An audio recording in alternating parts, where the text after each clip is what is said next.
Hi there, and welcome back to Dr. C's Morning Minute.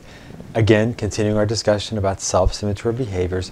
What I want to focus on today is a common conception about stims, and that is that they are essentially what could be called a defense mechanism, is that the child is overstimulated, they're burdened by all the sensory input, they can't handle it, they need to self-regulate, and the child is then hand-flapping and jumping and hopping and doing all these different mannerisms in an effort to self-regulate. And the general idea then is that if the child needs it, and if you remove the opportunity for the child or the young adult, the adult, whomever, to behave in this way, it just gets worse, and they replace it with something else, and it's just counterproductive and not particularly effective or healthy for the child to remove them. It's interesting.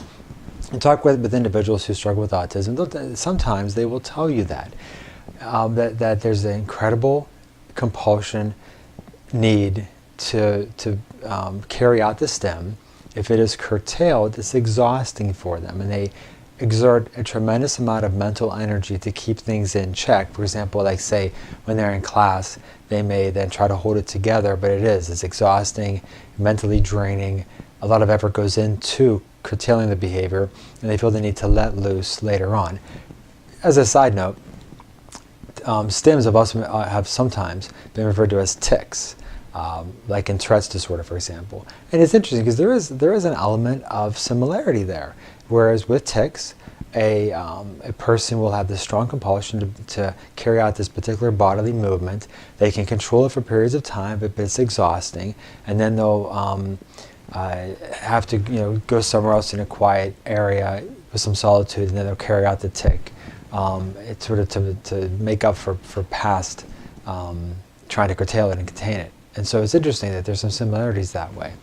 And our other challenge would be that with individuals who are nonverbal or have language issues, they can't tell us that. They can't tell us what's going on in their heads and what they're experiencing and what's happening. So oftentimes we're just sort of guessing at it.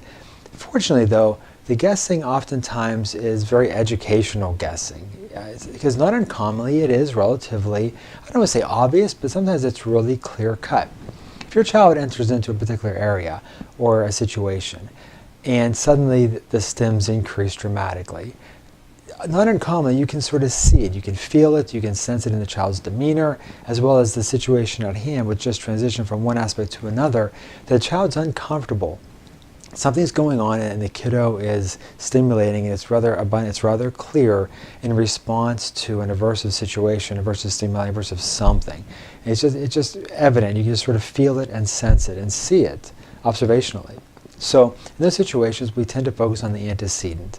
If we get a sense that the child is having difficulty self-regulating, we want to help them to self-regulate, and we want to structure, we want to reintegrate the environment so that it helps them in that situation to calm themselves. We might remove them, we might do some deep pressure or some brushing, we may remove the overstimulating aspect of the environment, but again, we address the environment and maybe even address it before they even enter into the new environment. Again, we're focusing on the antecedent, we're focusing on what's causing the stim to worsen, as opposed to trying to shape it or redirect it or punish it or anything like that at all.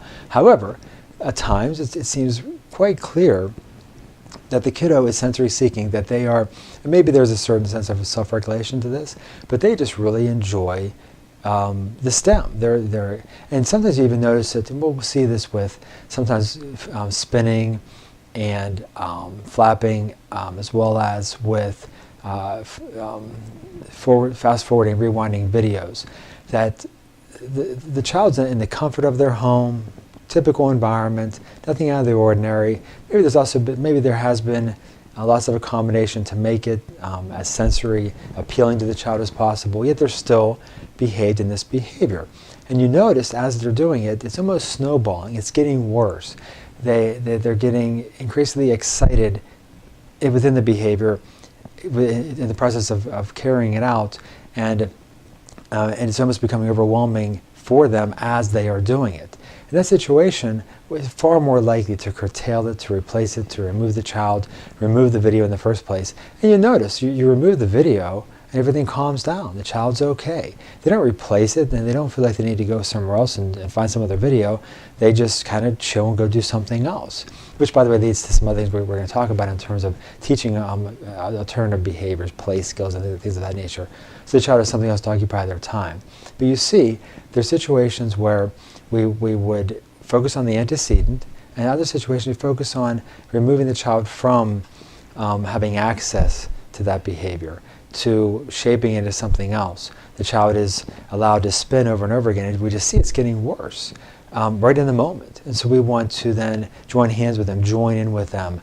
Maybe we'll do some dancing in a circle, and then moving into walking in a circle, and then going for a walk, a brisk walk, trying to provide that sensory input in a more appropriate way, but at the same time curtailing the behavior so that it's less intense in the moment. Those are aspects to consider when determining the rather complex and challenging decision as to whether or not to curtail the behavior in some way, shape, or form, or just address it at an antecedent level. Or the trigger is another term for antecedent. So we'll talk more about joining in and about ways of shaping these behaviors in different directions next time. So we'll see you then. Dr. C's Morning Minute.